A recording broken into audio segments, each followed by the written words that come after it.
பாஜக தமிழக தலைவர் தமிழிசை சவுந்தரராஜன் விமான நிலையத்தில் செய்தியாளர்களை சந்தித்து வருகிறார். நேரலை காட்சிகள். காங்கிரஸ் திராவிட முன்னேற்ற கழகம் கூட்டணியில் இல்லாத கட்சிகளோடு நாங்கள் தொடர்ந்து முயற்சி செய்து கூட்டணி அமைப்போம். மக்களுக்கான கூட்டணியாக அது இருக்கும்.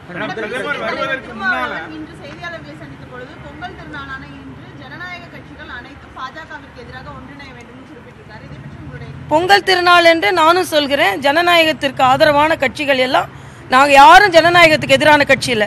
அவர்கள் இன்று அவசர நிலை பிரகடனம் படுத்தி ஜனநாயகத்திற்கு எதிரான கட்சியோடு கூட்டணி வைத்துக்கொண்டு இலங்கையில் பல லட்சம் தமிழர்களை ஜனநாயக முறைக்கு எதிராக கொல்வதற்கு ஏற்பாடு செய்த கட்சியோடு கூட்டணி வைத்துக்கொண்டு இன்று ஜனநாயகத்திற்கு எதிரான கட்சி என்று எங்களை எப்படி சொல்ல முடியும்?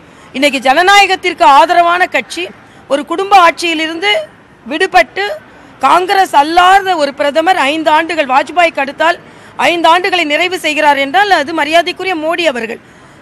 4.5 ஆண்டு காலம் எந்த ஊழல் குற்றச்சாட்டும் இல்லை, வளர்ச்சி திட்டங்கள் தான். ஆக அப்படி இருக்கும் பொழுது திருமாவளவனுக்கு வேணா ஆசை இருக்கலாம், அவரே அந்த கூட்டணியில் இருக்கிறார் இல்லைன்னு அவருக்கு என்ன சந்தேகம்? நாங்கள் கூட்டணியில் இருக்கிறோம்னு சொல்றாரே தவிர அவர்கள் அந்த கூட்டணியில் இருக்கிறார்களா என்று எல்லோருக்குமே சந்தேகம் இருக்கிறது என்பது எனக்கு கஷ்டம்.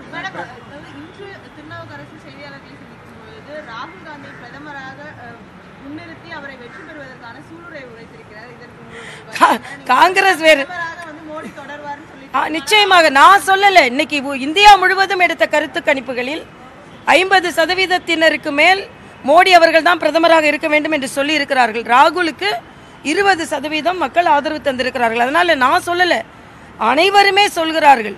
அவர் வேண்டுமானா சூளுரைக்கட்டும். ஆனால் அவங்க கூட்டணி கட்சியில் இருக்கிறவங்களே யாரும் ராகுல பிரதமராக சூளுரைக்கவில்லை. உத்தரப்பிரதேசில் ஒரு பிரச்சனை, கேரளாவில் ஒரு பிரச்சனை, மேற்கு வங்கத்தில் ஒரு பிரச்சனை, ஏன் தமிழகத்திலேயே ஒரு பிரச்சனை. அதனால திருநாவுக்கரசர் சூளுரை எந்த அளவிற்கு வலுவானதாக இருக்கும் என்பது என்னால் சொல்ல இயலாத நேரம் ஆயிடுச்சு.